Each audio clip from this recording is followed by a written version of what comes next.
Genetics हम study कर रहे हैं और आज मैं आपको स्टडी कराने जा रहा हूँ मोनो हाइब्रिड क्रॉस। ठीक है, मोनो हाइब्रिड क्रॉस एक संकर क्रॉस। ठीक है,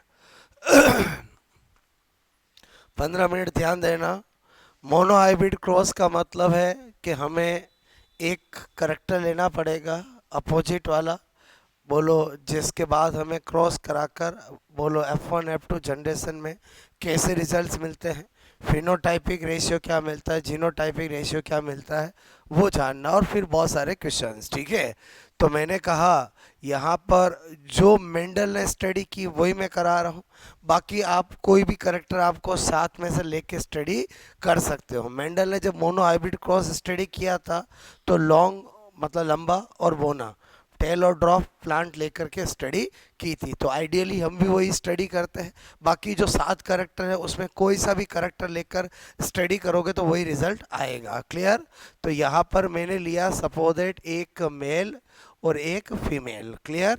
क्या लिया बोलो? प्लांट। बात समझ में आए? ओके, ये लिया सपोज दैट मैंने टेल और ये लिया मैंने ड्रॉप। क्लियर? ओके, ये लंबा और ये बोना। क्लियर? यहाँ पर मैं अगर लंबा फीमेल ले लेता और बोना मेल ले लेता, मेंडल के रिजल्ट में 1% प्रॉब्लम नहीं है, क्योंकि मेंडल के जितने भी करेक्टर है उनको कंट्रोल करने वाली जीन कैरियो जीन थी, जो न्यूक्लियस में उपस्थित होती है, जो मेल और फीमेल में एक जैसा बिहेवियर शो करती है। प्रॉब्लम आती है सेक्स चेंज करने पर साइटोप्लाज्मिक इनहेरिटेंस में, क्योंकि वो ओनली बोलो मैटरनल बोलो इनहेरिटेंस को शो करती है। इसलिए मेंडल के जितने भी स्टडी करते हैं उनमें मेल कोई सा भी लो, फीमेल कोई सी भी लो, उससे 1% रिजल्ट में प्रॉब्लम नहीं आती है। बात समझ में आई बोलो? क्लियर? क्योंकि मेंडल के सारे करेक्टर को कंट्रोल करने वाली जीन कैरियो जीन थी। कैरियो जीन थी मतलब न्यूक्लियस के अंदर प्रेजेंट थी। क्लियर? बाद में लेटर ऑन हम साइटोप्लाज्मिक इनहेरिटेंस भी अच्छे से स्टडी करेंगे, जो कि मैटरनल इनहेरिटेंस को शो करती है। उसमें केवल और केवल मदर द्वारा ही बोलो कंट्रोल होती है। क्लियर? बोलो मदर कैसी है उस पर डिपेंड करेगा कि आगे क्या होगा, तो वो होता साइटोप्लाज्मिक इनहेरिटेंस। क्लियर? तो आपके माइंड में ये कभी भी नहीं आना चाहिए कि इधर मेल लंबा लिया बोलो बोनी फीमेल ली, अगर उल्टा कर दे तो क्या होता, वैसे ही रिजल्ट आएंगे जैसा मैं बताने जा रहा हूँ। ओके,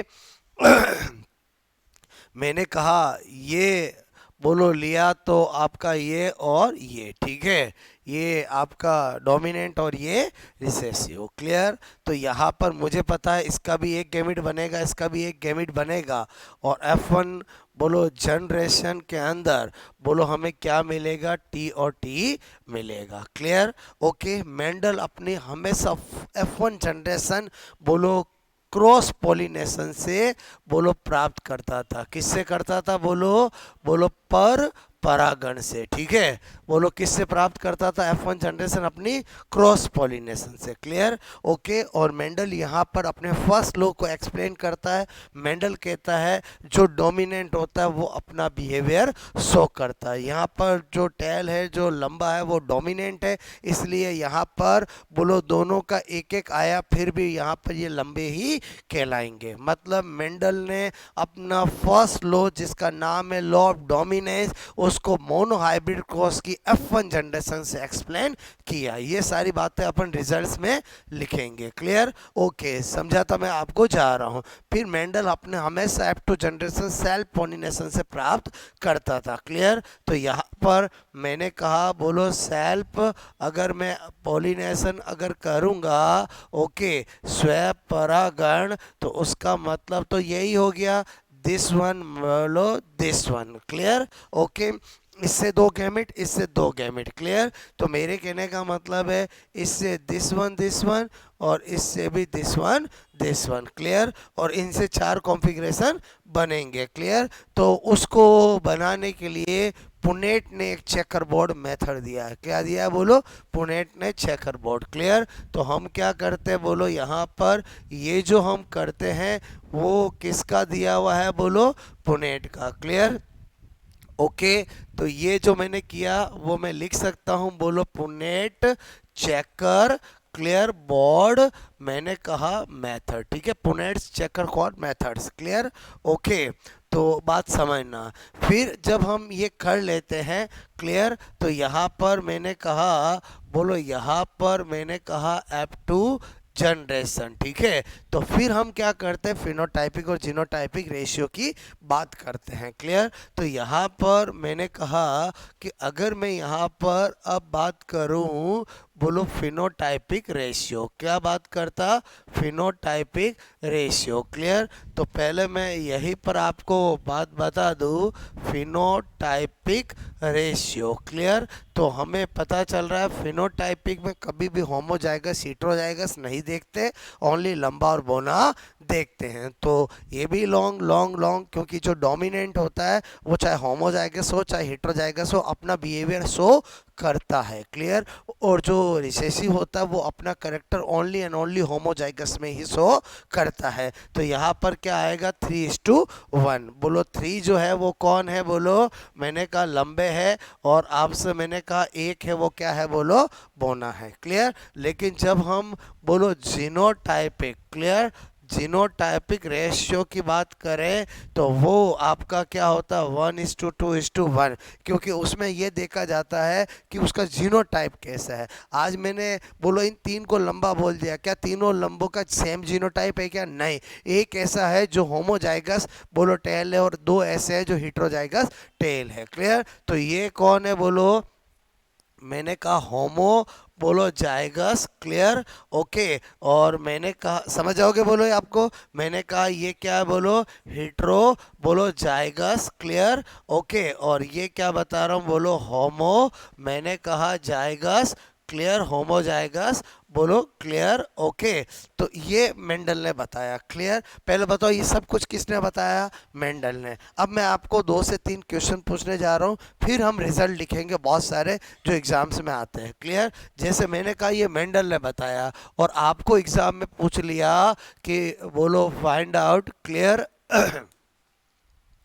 बोलो मेंडलियन, ठीक है, मेंडलियन आपको पूछा, मेंडलियन, ठीक है, रेशियो, बोलो for mono hybrid, mono hybrid, mono hybrid, बोलो मोनो हाइब्रिड क्रॉस, ठीक है। क्या पूछा, Mendelian ratio for mono hybrid cross, clear. आपको पूछा कि निम्न में से बोलो कौन सा एक संकर क्रॉस, ठीक है, क्रॉस का मेंडेलियन मेंडेलियन अनुपात, ठीक है, अनुपात है, क्लियर, ओके। क्योंकि उसको पता है बच्चे रट के आते हैं, ऑप्शन पक्का देगा आपको, 1:2:1 देगा, एक आपका 3:1 देगा, एक 9:3:3:1 देगा, और एक आपका 1:1 देगा, क्लियर। ये 4 ऑप्शन देंगे।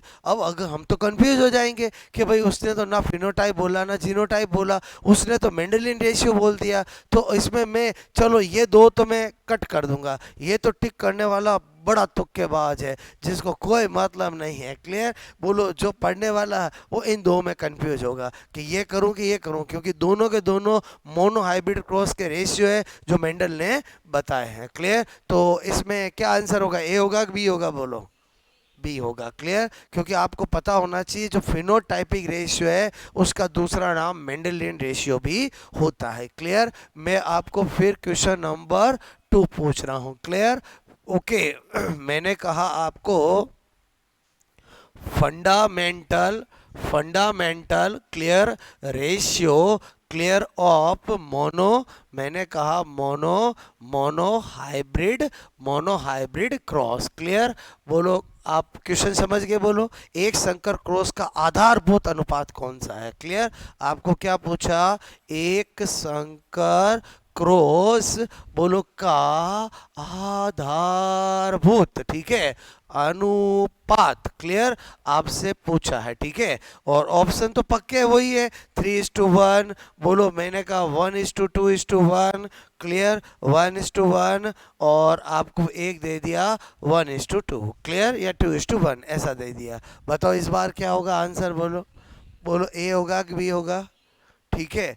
बोलो इस बार भी आंसर क्या है, ए है। इसका मतलब हुआ कि आप तुक्के लगा रहे हो, मतलब एक्चुअली आपको नहीं पता है कि फिनोटाइपिक के क्या क्या नाम होते हैं और जीनोटाइपिक के क्या क्या नाम होते हैं। मैं क्या बोल रहा हूँ समझ में आए? चलो और पूछता हूँ, क्लियर। बोलो मैंने आपसे पूछा, ठीक है। देखो अच्छा क्वेश्चन बनाने के लिए क्या करेगा, बोलो फिनोटाइप ही जीनोटाइप तो हर एक बच्चे को पता है, बचपन से पता है। बोलो हम जब 7-8 क्लास से चालू करते हैं तब से ही हम पढ़ना चालू कर देते हैं, चीज़ें कंटेंट वही होगा। अगर अच्छा बनाना होगा तो क्या करेगा, उसके और नाम देगा, क्लियर। तो मैं आपको पूछ रहा हूँ, बोलो real ratio, clear, of mono hybrid cross, clear, okay. Question समझ में आ रहा, बोलो एक संकर बोलो क्रॉस का वास्तविक वास्तविक अनुपात, क्लियर, वास्तविक अनुपात होता है, ठीक है। चलो इस बार भी आपको ऑप्शन देगा, बोलो 3:1, 1:2:1, बोलो 1:1, बोलो 2:1, क्या होगा, बोलो ए बी सी डी में क्या होगा, इस बार क्या होगा, बी होगा, क्योंकि इसको जो जीनोटाइपिक है उसको रियल रेशियो भी कहते हैं, क्लियर। तो आई थिंक मैं क्या बताना चाह रहा था समझ में आया। अब हम क्या करेंगे यहाँ पर special note, clear. Special note के अंदर नंबर वन मैं आपसे कह रहा हूँ, बोलो फिनोटाइपिक बोलो रेशियो, क्लियर, बोलो फिनोटाइपिक रेशियो ऑफ मोनो, मैंने कहा hybrid, mono hybrid cross, clear, क्या होता है 3:1, क्लियर, या 1:3, उससे कोई फर्क नहीं पड़ेगा, 3 क्या 1 क्या वो पता होना चाहिए, क्लियर। मतलब जेनेटिक्स में कभी भी कोई भी रेशियो होता है उसमें ये फर्क नहीं पड़ता है कि 3:1 या 1:3, बस आपको ये पता होना चाहिए 3 क्या और 1 क्या है, क्लियर। और इसी को मैं नाम दे देता हूँ, इसी को क्या बोलते हैं, बोलो मेंडेलियन रेशियो, क्लियर। इसी को क्या बोलते हैं, बोलो फंडामेंटल, बोलो फंडामेंटल रेशियो, क्लियर। ये मैं नहीं बता रहा हूँ, ये मेंडल ने बताया है, क्लियर। मेंडल ने कहा कि जो फिनोटाइपिक रेशियो होता है वही फंडामेंटल रेशियो होता है, क्लियर, आधारभूत, और वही क्या होता है, मेंडेलियन रेशियो होता है, क्योंकि इसी से मैं क्या निकालता हूँ, जीनोटाइप निकालता हूँ, क्लियर। तो दूसरा क्या बता रहा हूँ, बोलो जीनोटाइपिक, बोलो मैंने कहा ratio, clear, of mono hybrid cross, clear. और इसी को क्या कहते हैं, बोलो रियल रेशियो, क्लियर, बोलो रियल रेशियो, ओके। तो ये कितना है, बोलो 1:2:1, ये दो बातें तो समझ में आई, बोलो क्लियर। उसके बाद क्या बता रहा हूँ, नंबर 3, मेंडल क्या करता था, अपने हर एक क्रॉस के अंदर बोलो मैथ्स यूज करता था। मैथ्स में 3 चीज यूज करता था, प्रोबेबिलिटी, परसेंटेज और रेशियो, क्लियर। तो मैं आपको, क्योंकि मोनो हाइब्रिड में तो इतने ज़्यादा नहीं बनेंगे, 20-30 बना सकता हूँ, डाई हाइब्रिड में तो बहुत सारे बनते हैं, क्लियर। हमें केवल सोच डेवलप करनी है कि मेंडल कैसे रिजल्ट बनाता था। जैसे मैंने यहाँ पर आपसे कहा कि बोलो यहाँ पर मैंने लिख दिया मोनो हाइब्रिड क्रॉस, ठीक है। बोलो मैंने लिखा इन मोनो हाइब्रिड क्रॉस, ये लिख दिया था कि बार बार ये लिखने की जरूरत नहीं पड़े, क्लियर। मैं आपको कहूँ नंबर वन मतलब छोटा फर्स्ट, क्लियर। मैं आपसे पूछता कि बोलो यहाँ पर परसेंटेज ऑफ, बोलो मैंने इतना सा पूछा, टेल प्लांट, क्लियर। जब भी होमोजाइगस हेट्रोजाइगस वर्ड नहीं लिखे जाए तो कभी आपको जीनोटाइप में नहीं पहुंच जाना है, आपको केवल फिनोटाइप से आंसर देना है, क्लियर। तो आपने देखा, आपसे पूछा परसेंटेज ऑफ टेल प्लांट, तो आपको पता 3 और 1 का रेशियो होता है, तो 3 बोलो आउट ऑफ 4, 3/4, 3/4 परसेंटेज ऐसे निकालते हैं। तो बोलो 3/4। जब बात परसेंटेज की आएगी तो किससे मल्टीप्लाई करेंगे? 100 से। क्लियर? बस मेरा आंसर आ गया है। बोलो आपसे मैं करूं कितना? बोलो 75%। बात समझ में आई मेरी? बोलो क्लियर? ये बोलो 25 और क्या हो गया 75%। क्लियर? मैंने कहा आपको परसेंटेज ऑफ, बोलो आपको क्या पूछा? Drop plant. क्लियर? तो कोई दिक्कत नहीं। बोलो मैंने कहा 1/4। क्लियर? तो यहाँ पर 1/4 100 तो कितना हो गया? 25%। क्लियर? ओके। फिर वो करता है सपोजेट परसेंटेज ऑफ, मैंने कहा homozygous. Clear? Homozygous tall plant. Clear? तो मेरे कहने का मतलब जैसे ही होमोजाइगस बोल दिया हम जीनोटाइप में पहुंच जाएंगे 1 to 1। तो 1/4। क्लियर? क्या करूंगा? 1/4 मतलब कितना हो गया? बोलो 25%। क्लियर? बात समझ में आए? बोलो मैंने अभी 2 पॉइंट लिखे ना, फिनोटाइप जीनोटाइप, उससे ही कर रहा हूँ। क्लियर? बोलो मैंने कहा बोलो परसेंटेज ऑफ, बोलो हेट्रोजाइगस, हेट्रोजाइगस, बोलो क्या लिखा मैंने? Tall plant. क्लियर? तो क्या करूंगा? 1 to 1, 2/4 और 2/4 तो क्या करूंगा? 2/4 और यहाँ पर करूंगा तो क्या हो जाएगा? 50%। क्लियर? ओके। यहाँ पर बोलो मैंने कहा परसेंटेज, क्लियर, ऑफ, बोलो होमोजाइगस, होमोजाइगस, मैंने कहा आपको ड्रॉप प्लांट। क्लियर? तो बोलो कितना होगा? 1/4। बात समझ में आई? बोलो क्या? 25%। क्लियर? ये तो मैंने खाली आपको परसेंटेज बताया। क्लियर? फिर ये कि ये सेम प्रोबेबिलिटी बनेगी और फिर बहुत सारे रेशियो बनेंगे। क्लियर? एक बार बता रहा हूँ मेंडल अपने रिजल्ट कैसे तैयार करता था। क्लियर? इसमें आपको समयुग्म जी ऐसे लिखने की जरूरत, होमो हेट्रो समझ जाओगे? बोलो।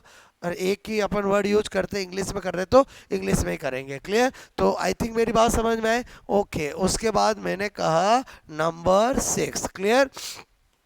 क्या करता? बोलो प्रोबेबिलिटी। ठीक है? प्रोबेबिलिटी ऑफ, बोलो टेल प्लांट। क्लियर? सपोजेड वो पूछता लंबे पादपों की प्रायिकता। ठीक है? तो जब प्रोबेबिलिटी की बात आती है तो हमें परसेंटेज नहीं निकालना होता है। इसका मतलब हुआ कि परसेंटेज निकालते हैं तो वो प्रोबेबिलिटी बोलो तो पहले सोचना ही पड़ता है, यानी परसेंटेज प्रोबेबिलिटी की आगे की नेक्स्ट स्टेप होती है। इसका मतलब अभी जो मैंने आपको 5 बताया था उसमें 100 हटा दूं तो वही तो प्रोबेबिलिटी थी। आज जैसे हम मैंने टेल आपको पूछा तो 3/4, तो यहाँ पर 3/4 क्या हो जाएगा? प्रोबेबिलिटी। मतलब प्रोबेबिलिटी के केस में ऑप्शन कैसे मिलेंगे? ऐसे मिलेंगे, और परसेंटेज के केस में पूरा सोल्व करके परसेंटेज मिलेगा। तो प्रोबेबिलिटी परसेंटेज, परसेंटेज प्रोबेबिलिटी में कभी भी घबराना नहीं है। अगर परसेंटेज पूछेंगे तो भी पहले प्रोबेबिलिटी सोचनी पड़ेगी, फिर परसेंटेज निकालना पड़ेगा, और परसेंटेज में मल्टीप्लाई 100 करके सोल्व करना पड़ेगा। क्लियर? तो आई थिंक मेरी बात समझ में आ गई। बोलो आपको मैं कहूँ यहाँ पर, बोलो प्रोबेबिलिटी ऑफ, अब मैं सारे नहीं लिख रहा हूँ, एक और कर रहा हूँ, क्योंकि एक बार सोच डेवलप हो गई, ये तो हम यहाँ पर अप्लाइड कर रहे हैं। जो हमें ध्यान रखना वो तो पहला और दूसरा पॉइंट है, बाकी तो सारे अप्लाइड हो गए ना। क्लियर? मैंने कहा प्रोबेबिलिटी, बोलो प्रोबेबिलिटी ऑफ, यहाँ पर मैंने कहा बोलो हेट्रोजाइगस, हेट्रोजाइगस, ठीक है, टेल प्लांट। क्लियर? तो आप बताओ क्या करूंगा? 2/4। अच्छा 2/4 मिलेगा कि ऑप्शन में 1/2 मिलेगा? 1/2 मिलेगा। ये बात हमेशा ध्यान रखना कि प्रोबेबिलिटी में सिंप्लीफाइड फॉर्म मिलता है। क्या मिलता है? देखो परसेंटेज में दिक्कत नहीं है, परसेंटेज तो एग्जैक्ट मिलेगा।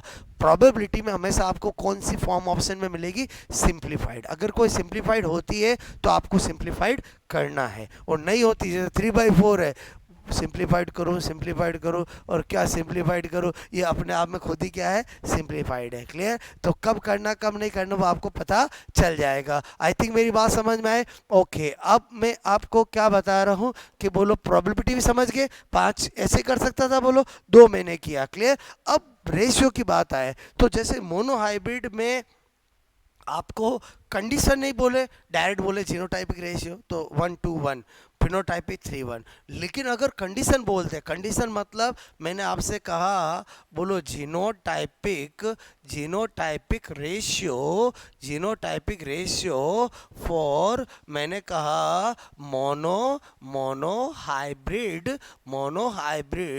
क्रॉस ऑफ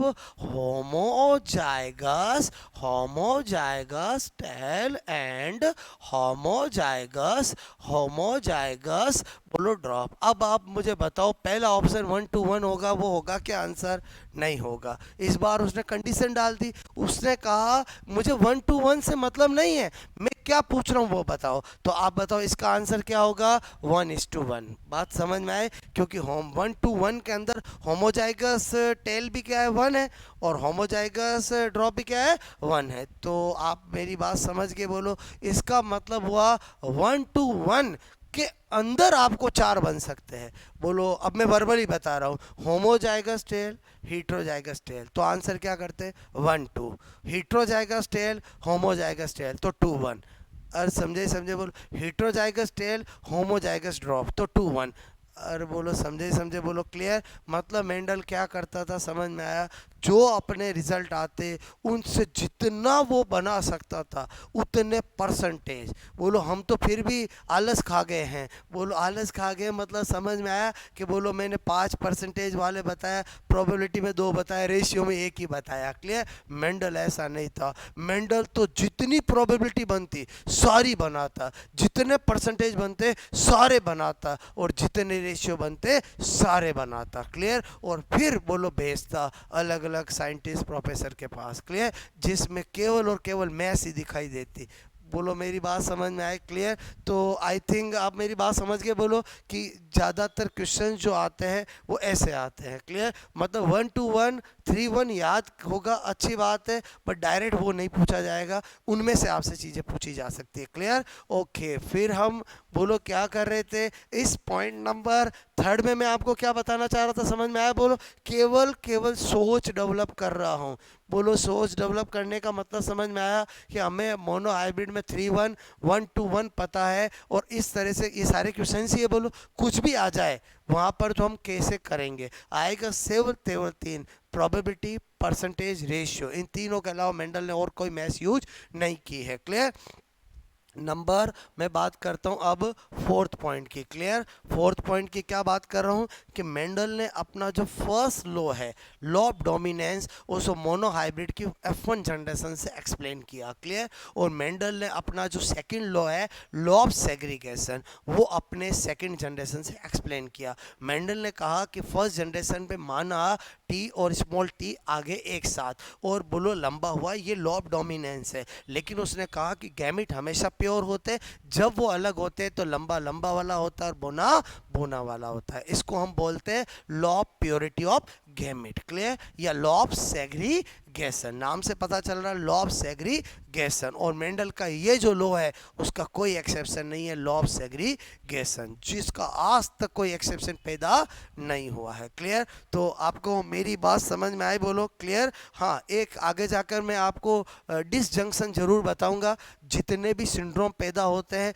एक्चुअल उनका रीज़न बताऊंगा। तो एक लॉजिक बताऊंगा जिसका नाम है नॉन डिसजंक्शन, जिसके अंदर अगर एक फीमेल के अंदर बोलो एक्स है। क्लियर? तो कभी कभी एक्स अलग ही नहीं होते हैं, एक ही एक के अंदर एक्स आ जाता है, और बोलो आपसे मैं कहूँ मेल का एक्स आकर XXX होकर बोलो XXX वाली फीमेल हो जाती है। क्लियर? तो वहाँ पर बोलते हैं नॉन डिसजंक्शन। क्या बोलते हैं?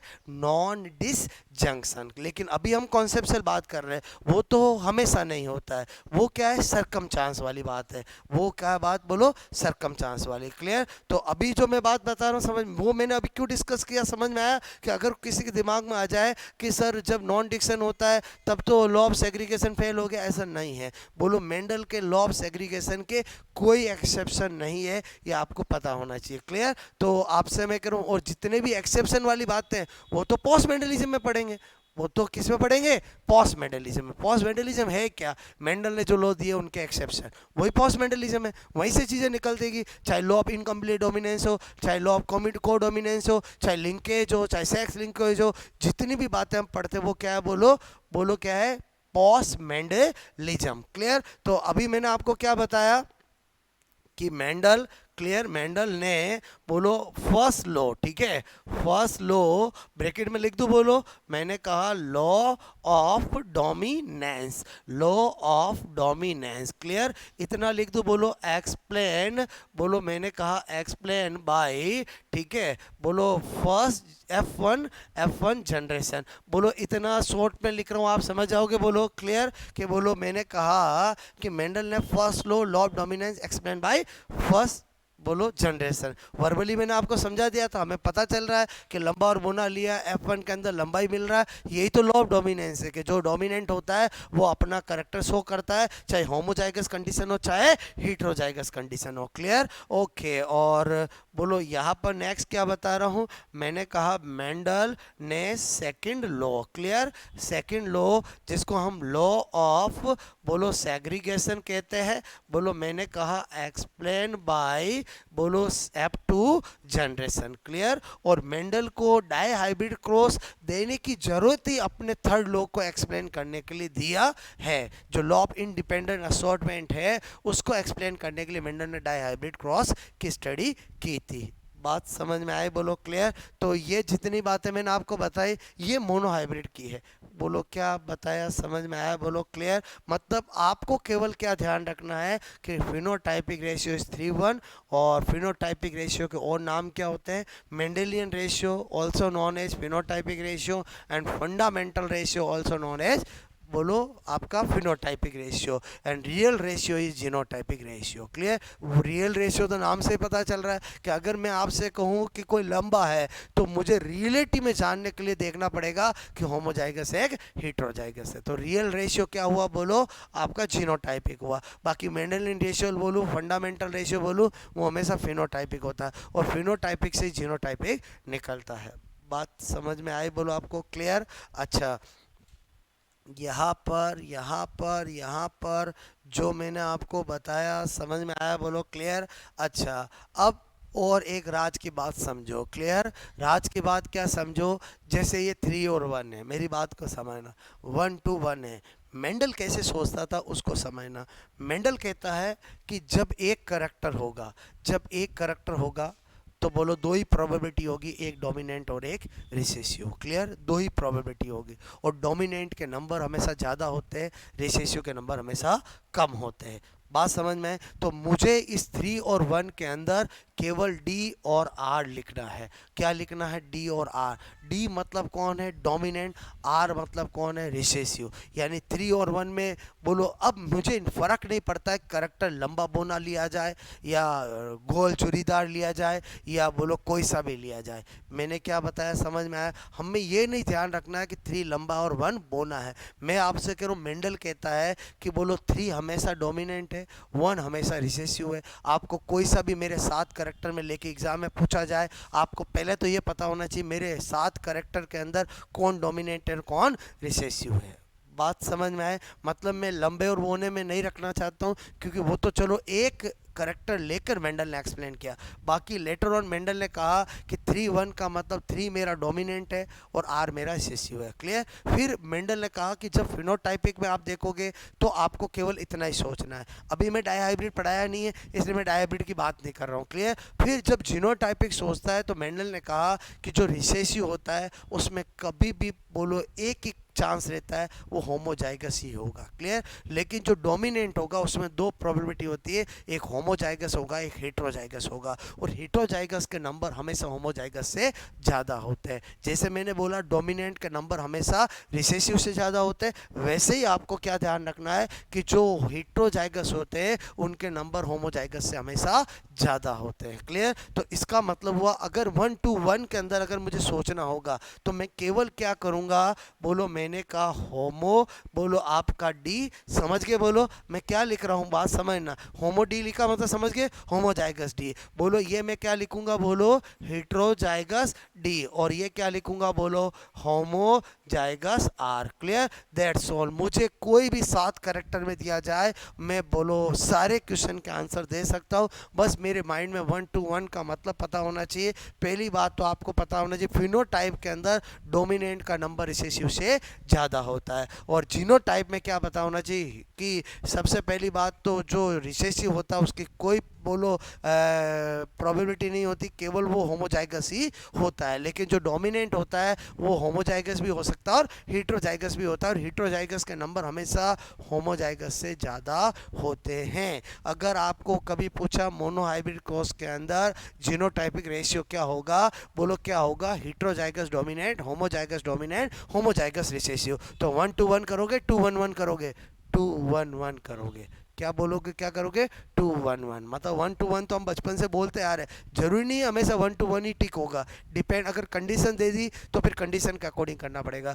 2 1 1 भी कर सकते हैं, 1 1 2 भी हो सकता है, डिपेंड करता है कि आपको क्या दिया है। बोलो ये मैंने क्या बताया, समझ में आया, बोलो मेरी बात समझ में आई। मतलब हम करेक्टर तो मेंडल का लेके स्टडी कर रहे हैं, बट हमें 7 करेक्टर में घुमाना है वो रिजल्ट, ताकि आपको कुछ भी अप्लाइड दिया जाए तो आप कर सकते हो। क्योंकि एग्जामिनर कर सकता है, उसको पता है कि लंबा और बोने के नाम से तो दुनिया पढ़ के आती है, वो आपको और भी कोई करेक्टर दे सकता है और पूछेगा मोनोहाइब्रिड का, तो आपको तो इन्हीं के अकॉर्डिंग आंसर दे देना है। बात समझ में आए, बोलो क्लियर। अब आप मोनोहाइब्रिड नोट करोगे जो मैंने आपको बताया है, ठीक है।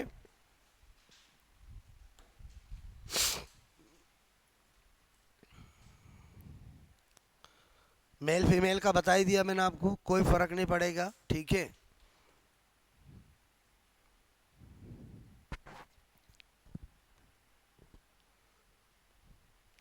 जेनेटिक्स के अंदर आपके माइंड में 1% भी कंफ्यूजन नहीं होना चाहिए, तो आप जेनेटिक्स सीखोगे। मेरी बात समझ में आए, ओके।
ओके,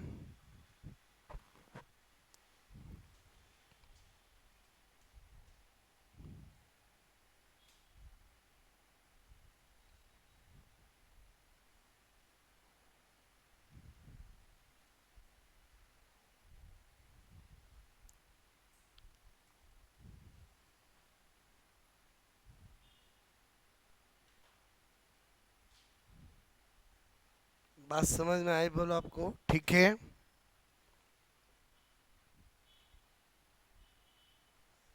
क्या ये नोट बोलो?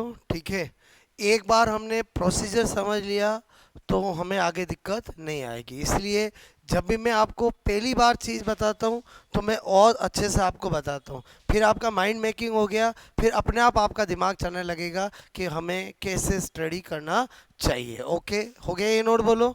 ठीक है, एक बार मैंने आपको ये जो चीज़ें बता दी, तो चाहे डाई हाइब्रिड हो, सब में फिनोटाइपिक का मतलब मेंडेलियन रेशियो ही होगा, सब में फंडामेंटल रेशियो ही होगा। मेरी बात समझ में आए बोलो? Clear?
Okay,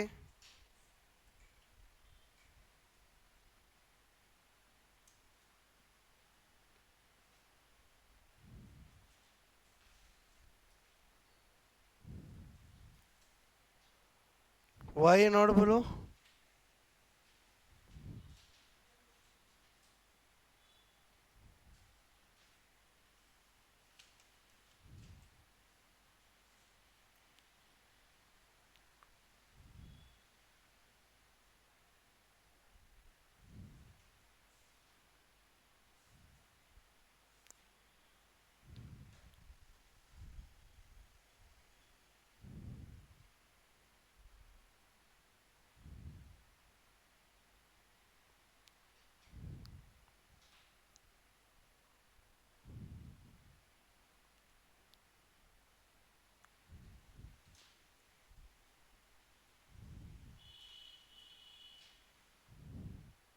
okay,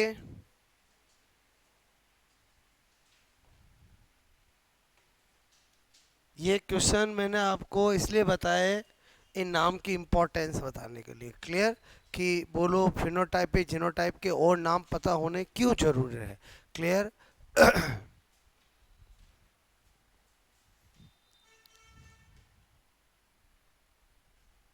special note बोलूँ, result of mono hybrid cross बोलूँ, एक ही बात है बोलो? क्लियर?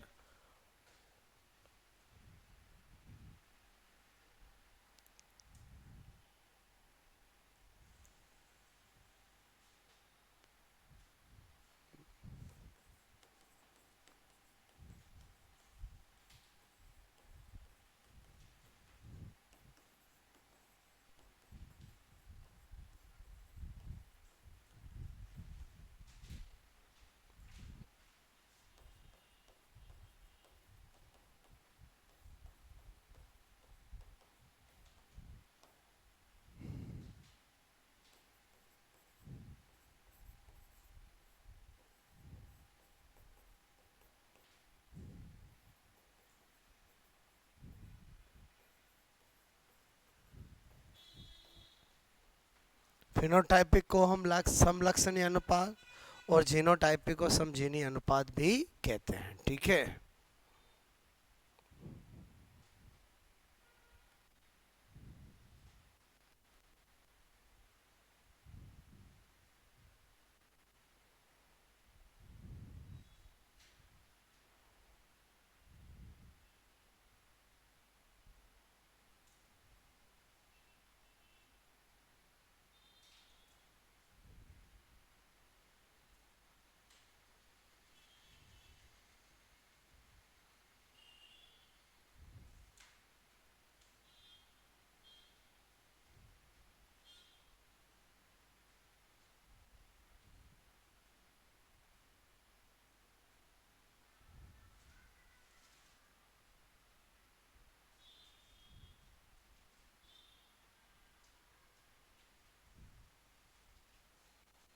ओके, हुआ ये नोट बोलो। ये जो मैंने लिखा, homo D, hetero D, homo R, समझ के बोलो। Homozygous dominant, heterozygous dominant, homozygous recessive. Clear? ने कि हम लिखे लंबे बोने समयुग्मजी लंबा, ऐसा नहीं लिख करके ऐसा लिखेंगे तो ज़्यादा बेटर होगा। क्लियर हो गया ये नोट बोलो, क्योंकि अब हम रिजल्ट लिख रहे हैं। ओके,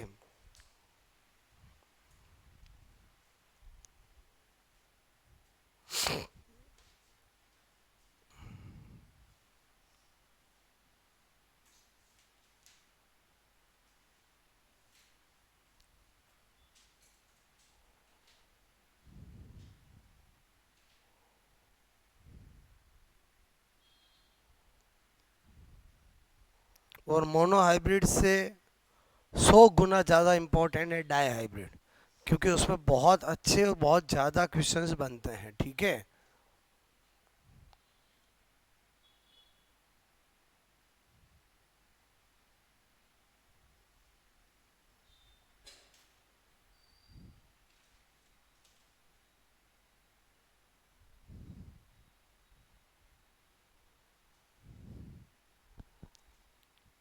ये तो सब में कॉमन ही है खाली। ठीक है, ओके, परसेंटेज ऑफ समझ गए बोलो।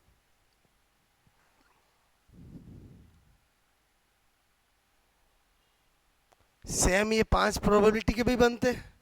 ठीक है,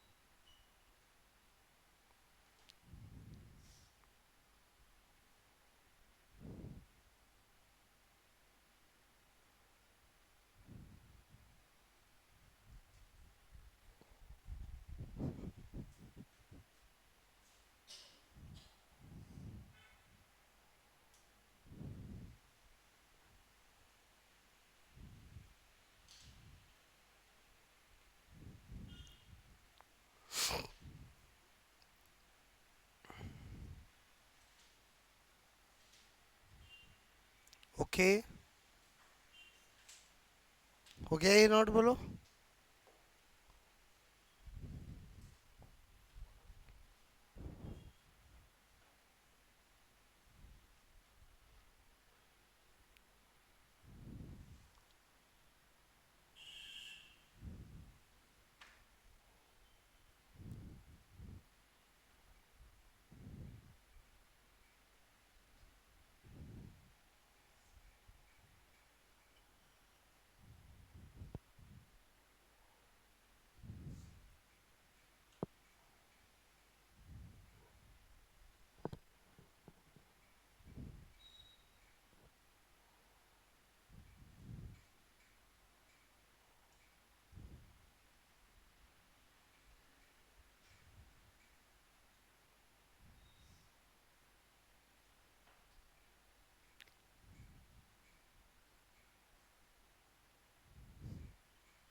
ये दोनों पॉइंट भी समझ में आए। पॉइंट नंबर 4 और 5 डायरेक्ट एग्जाम में पूछा जाता है।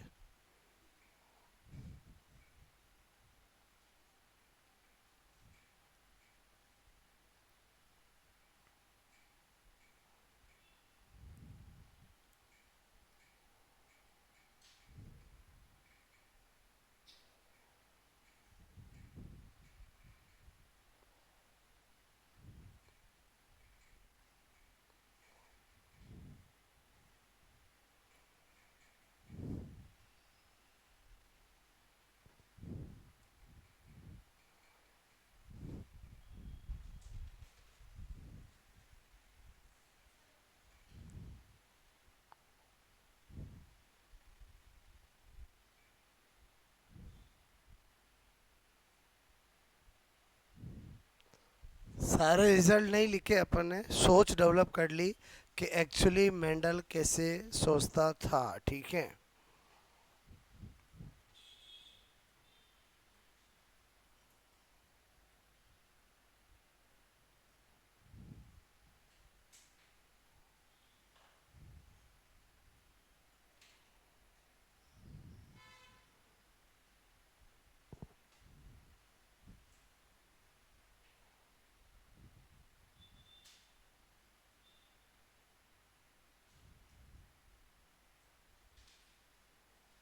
ओके, एक पॉइंट और बता रहा हूँ, नंबर 6।